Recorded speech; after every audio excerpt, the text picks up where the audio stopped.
छात्रों नमस्कार। आज हम बीए तृतीय वर्ष का जो अपना सेकंड पेपर है नाटक और निबंध वाला, उसमें हम हिंदी नाटकों के विकास का जो अध्ययन कर रहे हैं उसमें प्रसाद युग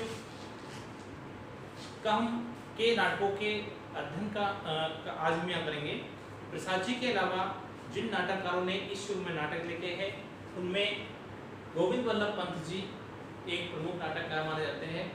ये एक सफल राजनीतिक रहे हैं। इन्होंने अंगूर की बेटी और सिंदूर की बिंदी दो नाटक लिखे, जिनमें प्रथम नाटक है अंगूर की बेटी। इसमें इन्होंने एक शराबी के जुर्मों की चर्चा की है। इसी प्रकार सिंदूर की बिंदी नामक नाटक में इन्होंने परित्यक्ता नारी की समस्या को उठाया है।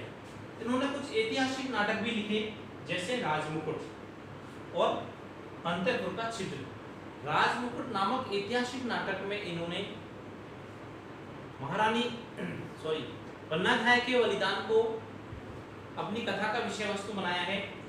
अंतःपुर का छिद्र नामक ऐतिहासिक नाटक में राजा उदयन की दो रानियां पद्मावती और मागधी के संघर्ष, उनकी षड्यंत्रपूर्ण नीतियां और एक नारी के अंतर्मन की व्यथा को उजागर किया है। अगले जो नाटककार हैं प्रसाद युग के, उसमें उपेंद्र नाथ अस्क जी का नाम भी महत्वपूर्ण है।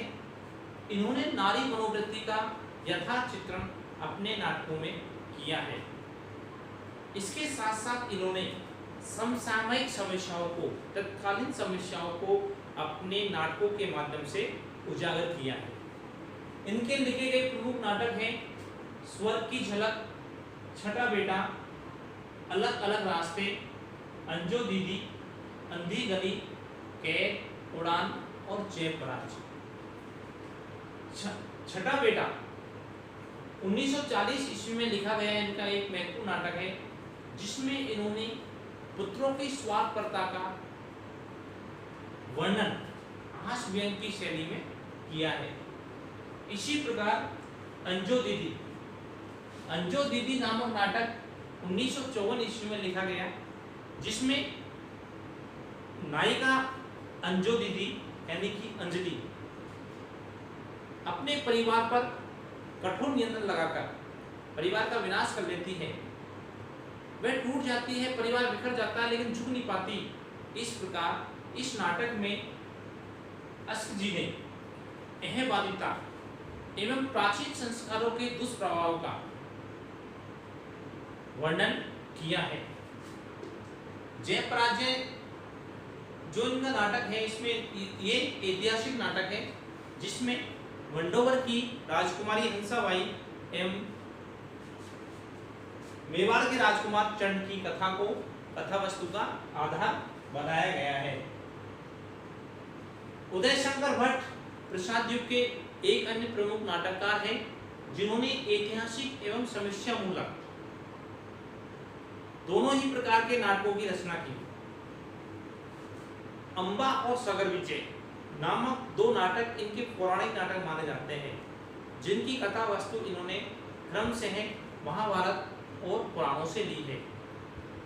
पौराणिक कथा को नवीन संदर्भ इन्होंने इन नाटकों में प्रदान किया। इसी प्रकार इन्होंने गहन, शक विजय और मुक्तिपथ ये तीन ऐतिहासिक नाटक लिखे।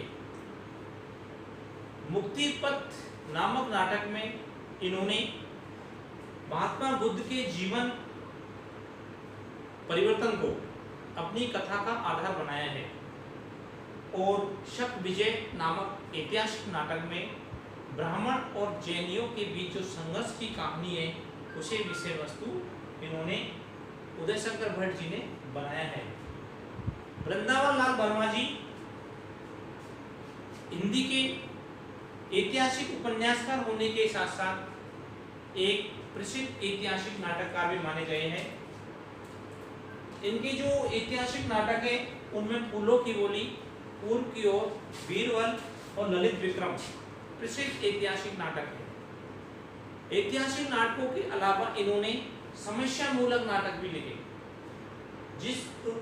जिन इनके नाटकों में जिन समस्याओं को प्रमुख रूप से उठाया गया उनमें बाल विवाह, छुआछूत, ऊंच नीच, सामाजिक विषमता आदि का निरूपण किया गया है।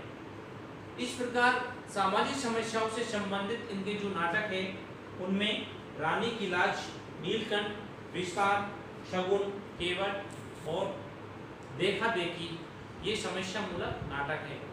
कहने का तात्पर्य ये है कि अगर हम निष्कर्ष के तौर पर बात करें, निष्कर्ष के रूप में बात करें तो प्रसाद युग में प्रसाद जी के अलावा अन्य नाटककार थे जो ऐतिहासिक नाटकों के साथ साथ सामाजिक समस्याओं को आधार बनाकर छुआछूत, ऊंच नीच, बाल विवाह जैसी समस्याओं को आधार बनाकर भी नाटक लिख रहे थे। लेकिन ऐतिहासिक युग नाटकों के माध्यम से जयशंकर प्रसाद जी ने जो राष्ट्रीय गौरव एवं राष्ट्रीयता की भावना जगाने का प्रयास इस काल में किया वो सराहनीय है। धन्यवाद।